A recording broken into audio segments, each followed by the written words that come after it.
আজকে আমরা বন্ধুরা মিলে চলে গেলাম আমাদের এলাকার কিছু সময় কাটানোর মতো সুন্দর জায়গায়। আর এখন আমরা যে জায়গাটায় আছি এই জায়গাটা হলো আমাদের আমবাগের ঈদগাহ মাঠ। এখন আমরা দুই বন্ধু ঈদগাহ মাঠ থেকে চলে যাচ্ছি ডিশপুকুর। আর এই ডিশপুকুর পরে আমাদের আরো দুইজন বন্ধু আমাদের সাথে অ্যাড হবে। তো আমাদের ডিশপুকুরের সৌন্দর্য আপনাদের কাছে কেমন লেগেছে আপনারা কমেন্টে অবশ্যই বলবেন। সামনে থাকা এই পডকাস্টটা আমাদের ডিশপুকুরের সৌন্দর্য কিছুটা বাড়িয়ে তুলে।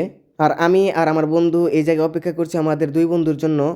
আর এখানে আমাদের এই বন্ধুর হাসিটা কেমন লাগছে আপনারা অবশ্যই কমেন্টে বলবেন। আর এই যে আমাদের বন্ধু চলে আসছে অলরেডি, বন্ধুর হাসিটা কিন্তু মারাত্মক। সঙ্গে সঙ্গে আমাদের আরেক বন্ধু চলে আসছে ভাব নিতে নিতে। এখন আমরা চলে যাবো আমাদের মূল গন্তব্যের দিকে। তো হাঁটতে হাঁটতে চলে আসলাম আমাদের বাগিয়া এলাকায়। বাগিয়া থেকে যাবো জয়ের টেকের দিকে। এখানে এক বন্ধুর ভিডিও করার সময় আরেক বন্ধু ঢুকে বললো ভিডিও নষ্ট করার জন্য।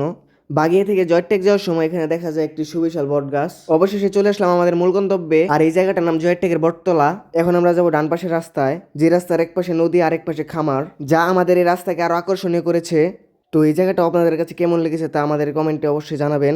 আমাদের এই ভিডিওটি এখন পর্যন্ত যারা ওয়াচ করতেছেন তাদেরকে অসংখ্য ধন্যবাদ, এবং আমাদের পেজটি ফলো করে না থাকলে ফলো করে দিবেন। আমাদের এই ভিডিওটি আজকে এই পর্যন্তই। আসসালামু আলাইকুম এভরিওয়ান, বাই বাই, টাটা।